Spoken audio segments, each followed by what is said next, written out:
Hi and welcome to the Geek Legion of Doom. This is the B-movie review and I'll be having a look at The Iron Warrior, also known as Ator 3. So the Ator series is obviously one of these kind of rip-off Conan the Barbarian films that you kind of had in the sort of mid-80s, along with this and a whole bunch of other ones. The Ator series was kind of one of the sort of, certainly the lower budget scales of these type of things. Now, Miles O'Keefe plays the title character Ator in the first 3 films in this series.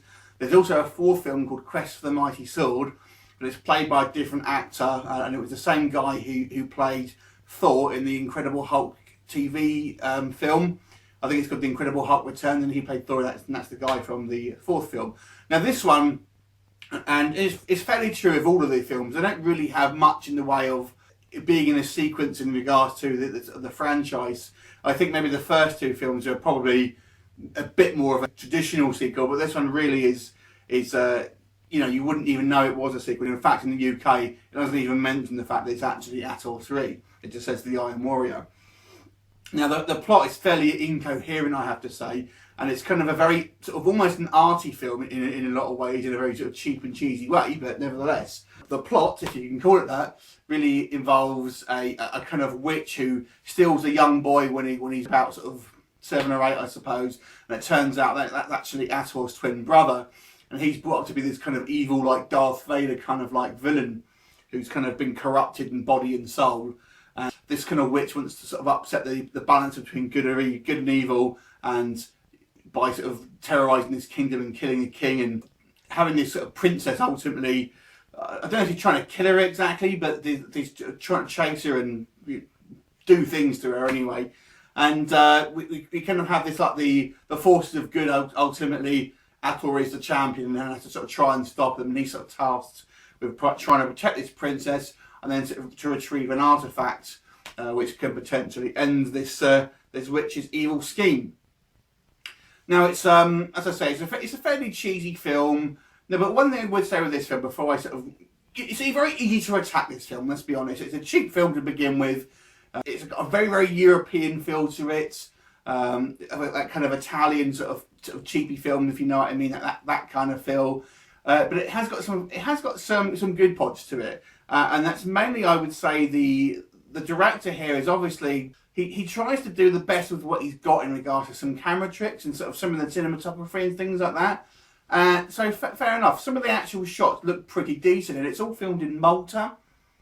And it's quite a different setting for a kind of fantasy film. There's a lot of sort of coastal shots and things like that. And, you know, I actually think the scenery looks pretty decent. When I was younger, I sort of saw this. This was actually my favourite out of the Ator films. Because I've always kind of liked sort of cheesy B-movies, even when I was young. And I kind of like this one because I thought it looked quite different from your normal sort of sword and sorcery films. They're normally sort of in the forest and things like that. This one kind of is a lot brighter. It's mostly sort of in the sort of brilliant sunlight. You know, we get some great sort of shots of the sort of scenery in the kind of coastal areas, which is pretty decent. And I always thought the bad guy kind of like he looked quite cool as well. Dragor, his name is, and he's basically the twin brother who's kind of grown up in this like Terminator meets Darth Vader in kind of this medieval twist sort of thing with like a skull helmet and everything. So there are some interesting shots in this, especially they use things like lots of slow-mo, lots of wind machines, dry ice, things like that. So it's kind of got a bit of a kind of 80s rock music video vibe as well. But see, some of it looks fairly effective, I have to say. The story itself is fairly incoherent, doesn't make a lot of sense.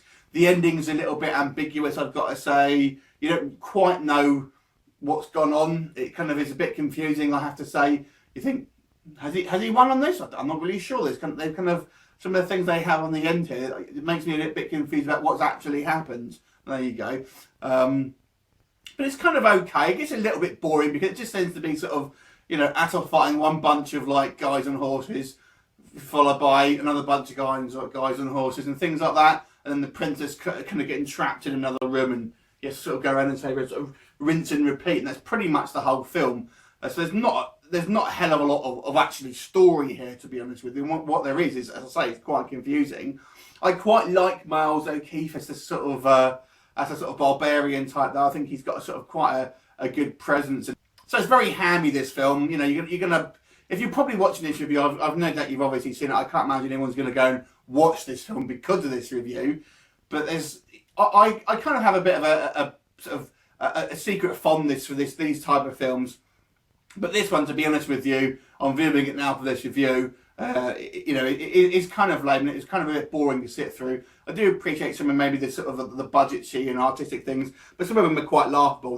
When they try and do magic, for example, they just edit like a sword in one hand and it disappears by just like obviously stopping the camera, taking the sword out, and then restarting the camera and things like that. And they do that quite a lot in the film for sort of like people sort of disappearing in magic. And it looks, these day and age, I mean, it looked crappy then. This day and age, it kind of looks, unbelievably shit, but there you go.